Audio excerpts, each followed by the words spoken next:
तो चलिए आज एक विरोध कविता को समझते हैं, देखते हैं कि ये अपना मैसेज कैसे बनाती है और लोगों को कैसे जोड़ती है। आइए इसे जरा गहराई से जानते हैं। कविता की शुरुआत ही इन लाइनों से होती है। और देखिए, पहली ही लाइन में दो चीजें बिल्कुल साफ हैं। एक हीरो, बंधु जी, और एक मकसद, पेंशन। मतलब कोई लाग लपेट नहीं, सीधा मुद्दे की बात। एक अर्जेंसी की भावना पैदा होती है और हम सीधे संघर्ष के बीच पहुंच जाते हैं। तो अब सवाल उठता है कि ये बंधु जी हैं कौन? इस आंदोलन के दिल में जो इंसान है, कविता उसे कैसे दिखाती है, ये समझना बहुत जरूरी है, क्योंकि इसी से पूरे मैसेज की नींव रखी जाती है। कविता में जो शब्द इस्तेमाल हुए हैं उन पर गौर कीजिए। मसीहा, राह दिखाने वाले, ये सिर्फ शब्द नहीं है। ये बंधु जी को एक आम लीडर से कहीं ऊपर, एक उम्मीद की किरण, एक सिंबल की तरह पेश करते हैं। अच्छा, हर आंदोलन के पीछे कुछ असली जमीनी मुद्दे होते हैं ना। तो अब बात करते हैं उन खास परेशानियों की जिनकी वजह से ये सब हो रहा है।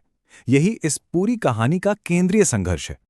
कविता में ना बहुत साफ साफ 3 बड़ी चुनौतियों के बारे में बताया गया है। ये वो रुकावटें हैं, वो अन्याय हैं जिनके खिलाफ कविता के हिसाब से ये लड़ाई लड़ी जा रही है। ये सिर्फ शिकायतों की लिस्ट नहीं है, बल्कि एक तरह से एक्शन लेने की पुकार है। तो ये 3 मेन मुद्दे हैं क्या? पहला है पुरानी पेंशन को वापस लाना। दूसरा, जिसे कविता टेट की दीवार कह रही है, उसे तोड़ना। और तीसरा, हर टीचर का मान सम्मान वापस पाना। अब ये पुरानी पेंशन का मतलब क्या है? देखिए, यहां ये सिर्फ पैसे की बात नहीं है। ये सुरक्षा का, सम्मान का एक प्रतीक है, और यही इस पूरे आंदोलन का सबसे बड़ा लक्ष्य है। और ये टेट्स, इसे सिर्फ एक एग्जाम की तरह नहीं दिखाया गया है। कविता में इसे एक दीवार कहा गया है।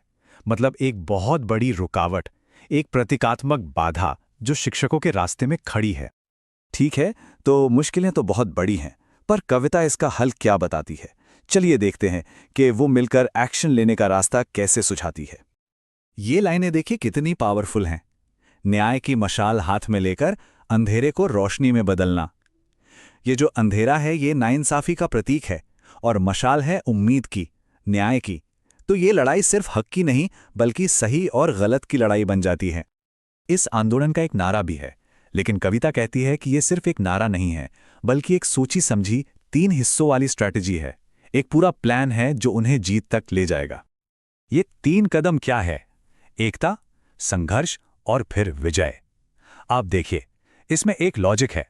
सबसे पहले सबको एक साथ आना है, फिर मिलकर संघर्ष करना है, और तभी जाकर जीत मिलेगी।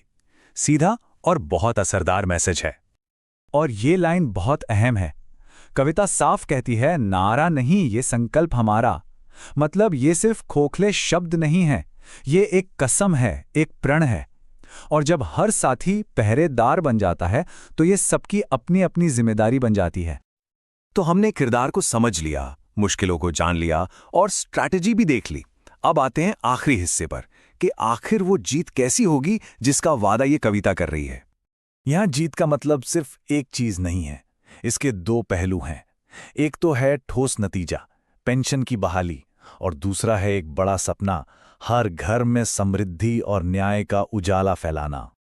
और आखिर में ये लाइनें, कविता का सार, ये कहती हैं कि जब तक पूरा हक नहीं मिल जाता, ये कारवां रुकेगा नहीं। ये अधूरा नहीं, बल्कि पूरा होकर ही अपनी मंजिल तक पहुंचेगा। ये एक अटूट इरादे का ऐलान है। तो ये कविता असल में एक संकल्प की कहानी है, आखिरी मंजिल तक पहुंचने की जिद की कहानी।